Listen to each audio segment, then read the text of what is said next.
भैमी एकादशी, जया एकादशी, ऐसा कहा जाता है कि यदि कोई इस दिन उपवास करता है तो उसे विष्णु के निवास में प्रवेश मिलता है, भले ही उसने वर्ष के अन्य व्रत न किए हों। ध्यान दें, भगवान वरादेव के प्रकट होने के लिए आधे दिन का उपवास व्रत भी इस एकादशी के दिन मनाया जाता है और उत्सव द्वादशी को मनाया जाता है, जब वह प्रकट हुए थे। युधिष्ठिर महाराज ने कहा, हे देवों के देव श्री कृष्ण, आपकी जय हो। हे ब्रह्मांड के स्वामी, आप अकेले ही 4 प्रकार के जीवों के स्रोत हैं, अंडे से पैदा होने वाले, पसीने से पैदा होने वाले, जो बीज से पैदा हुए हैं और जो भ्रूण से पैदा हुए हैं। हे भगवान, आप अकेले ही सभी का मूल कारण हैं और इसलिए आप ही निर्माता, पालनकर्ता और संहारक हैं। हे भगवान, आपने मुझे उस शुभ दिन के बारे में बहुत दयालुता से समझाया है, जिसे इस नाम से जाना जाता है, सत्तिला एकादशी, जो माघ महीने जनवरी फरवरी के अंधेरे पखवाड़े कृष्ण पक्ष के दौरान आती है। अब कृपया मुझे इस माह के शुक्ल पक्ष, शुक्ल या गौर पक्ष में पड़ने वाली एकादशी के बारे में बताएं। इसे किस नाम से जाना जाता है और इसके अवलोकन की प्रक्रिया क्या है? वह इष्टदेव कौन है जिसकी इस महान दिन पर पूजा की जानी चाहिए, जो आपको बहुत प्रिय है? भगवान श्री कृष्ण ने उत्तर दिया, हे युधिष्ठिर, मैं खुशी से आपको माघ महीने के प्रकाश पक्ष के दौरान आने वाली एकादशियों के बारे में बताऊंगा। यह एकादशी सभी प्रकार के पापी प्रतिक्रियाओं और आसुरी प्रभावों को नष्ट कर देती है, जो आत्मा को प्रभावित कर सकते हैं। यह है इसे जया एकादशी के नाम से जाना जाता है और जो भाग्यशाली आत्मा इस पवित्र दिन पर उपवास रखती है, उसे भूत प्रेत के महान बोझ से छुटकारा मिल जाता है। इस प्रकार इससे बेहतर कोई एकादशी नहीं है, क्योंकि यह वास्तव में जन्म और मृत्यु से मुक्ति प्रदान करती है। यह होना ही चाहिए। बहुत सावधानी से और लगन से सम्मान दिया गया। इसलिए हे पांडव, तुम मुझे बहुत ध्यान से सुनो, क्योंकि मैं इस एकादशी के संबंध में एक अद्भुत ऐतिहासिक प्रसंग की व्याख्या कर रहा हूँ, एक प्रसंग जो मैंने पहले ही पद्म पुराण में सुनाया है। बहुत समय पहले स्वर्ग में भगवान इंद्र ने अपने दिव्य साम्राज्य पर बहुत अच्छी तरह से शासन किया और वहां रहने वाले सभी देवता बहुत खुश और संतुष्ट थे। नंदन वन में, जो पारिजात फूलों से खूबसूरती से सुशोभित था, इंद्र जब भी चाहे अमृत पीते थे और 50 करोड़ दिव्य लोगों की सेवा का आनंद लेते थे। युवतियां, अप्सराएं, जो उसकी खुशी के लिए परमानंद में नृत्य करती थी। पुष्पदंत के नेतृत्व में कई गायकों ने तुलना से परे मधुर आवाज में गाया। इंद्र के प्रमुख संगीतकार चित्रसेन अपनी पत्नी मालिनी और अपने सुंदर पुत्र माल्यवान के साथ वहां मौजूद थे। पुष्पावती नाम की एक अप्सरा माल्यवान पर अत्यधिक आकर्षित हो गई। वास्तव में कामदेव के तीखे बाणों ने उसके हृदय को छेद दिया। उसके सुंदर शरीर और रंग के साथ साथ उसकी भौहों की मनमोहक हरकत ने मल्यवन को मोहित कर लिया। हे राजा, सुनो, जब मैं पुष्पावती की शानदार सुंदरता का वर्णन करता हूँ, उसके पास अतुलनीय रूप से सुंदर भुजाएं हैं, जिनके साथ वह एक महीन रेशमी फंदे की तरह एक आदमी को गले लगा सकती है। उसका चेहरा चंद्रमा जैसा दिखता है। उसकी कमल आंखें लगभग उसके प्यारे कानों तक पहुँचती है, जो सुशोभित थे अद्भुत और कीमती कानों की बालियों के साथ। उसकी पतली अलंकृत गर्दन एक शंख की तरह दिखती थी, जिसमें 3 रेखाएं थीं। उसकी कमर बहुत पतली थी, मुट्ठी के आकार की। उसके कूल्हे चौड़े थे और उसकी जांघें केले के वृक्ष के तने के समान थी।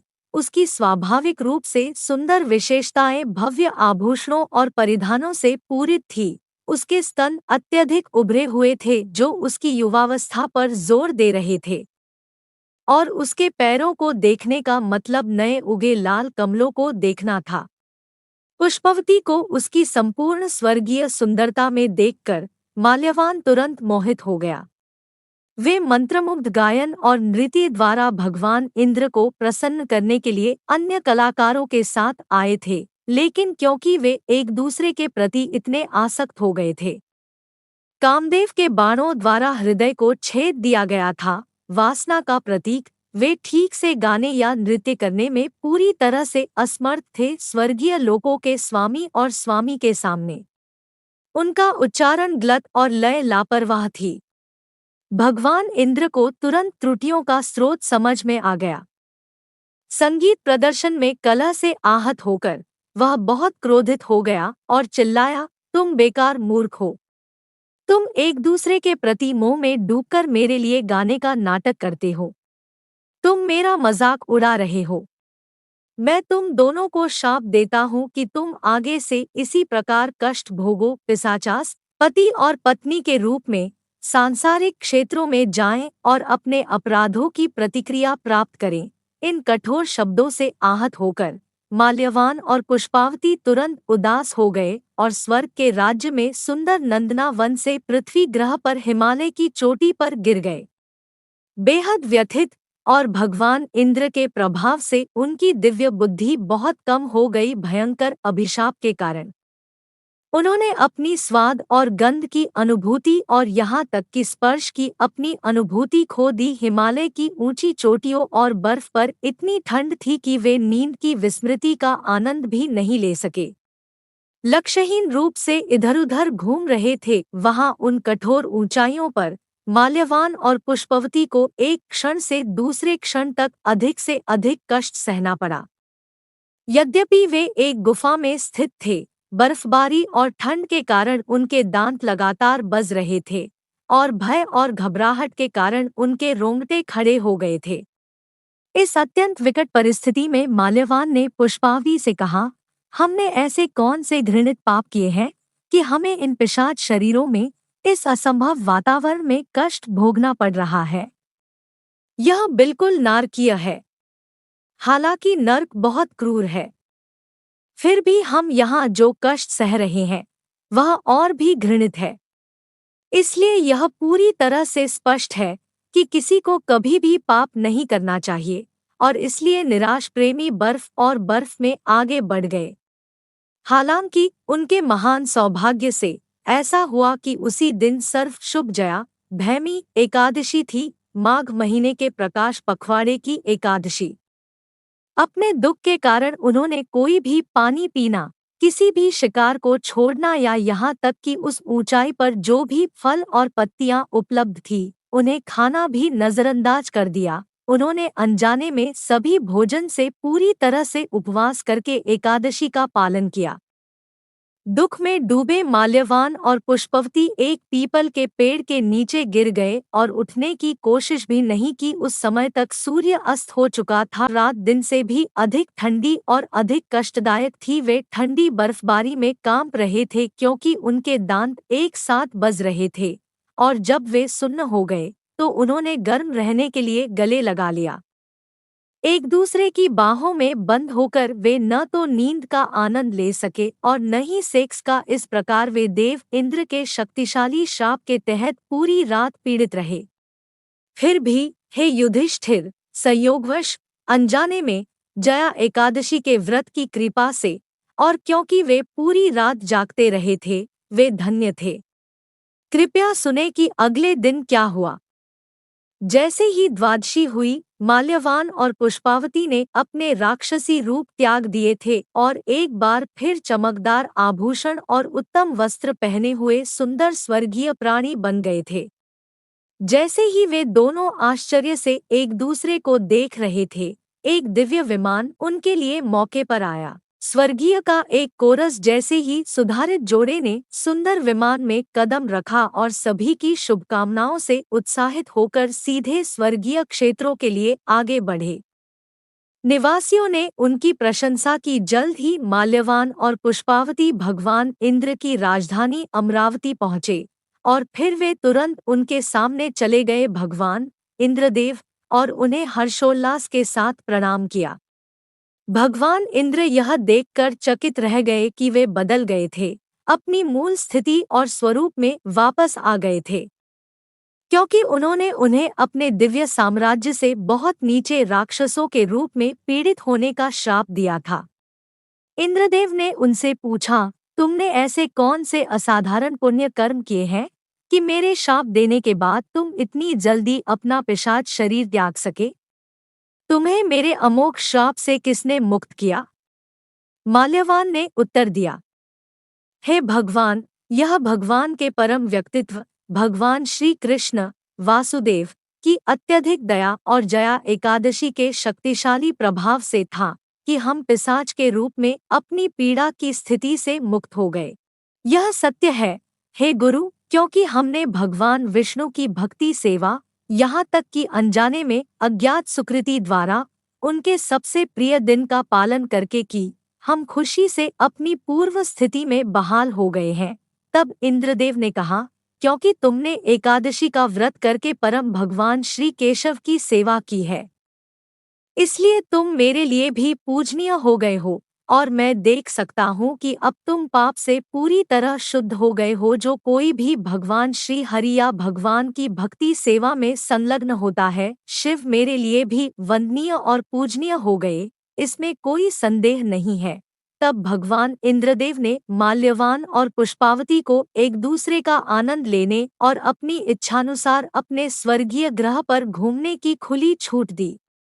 इसलिए हे महाराज युधिष्ठिर, हर किसी को भगवान हरि के पवित्र दिन, विशेष रूप से इस जया एकादशी पर व्रत का पालन करना चाहिए, जो द्विज ब्राह्मण की हत्या के पाप से भी मुक्त हो जाता है। जो महान आत्मा इस व्रत को पूरी श्रद्धा और भक्ति से करता है, वह वास्तव में सभी प्रकार के दान देता है, सभी प्रकार के यज्ञ करता है और सभी पवित्र तीर्थ स्थानों में स्नान किया। जया एकादशी का उपवास व्यक्ति को वैकुंठ में निवास करने और अरबों युगों तक अनंत सुख का आनंद लेने के योग्य बनाता है, वास्तव में हमेशा के लिए, क्योंकि आत्मा शाश्वत है। हे महान राजा, भगवान श्री कृष्ण ने आगे कहा, जो कोई भी जया एकादशी की इन अद्भुत महिमाओं को सुनता या पढ़ता है, वह अग्निष्टोम अग्नि यज्ञ करने से प्राप्त धन्य योग्यता प्राप्त करता है, जिसके दौरान सामवेद के भजनों का पाठ किया जाता है। कामदेव पर टिप्पणी। अमरकोश शब्दकोश के अनुसार कामदेव वासना के अवतार के 5 नाम हैं। कंदर्पा दर्पको नंगा कामा पंचश्रेय स्मरः कामदेव के 5 नाम हैं।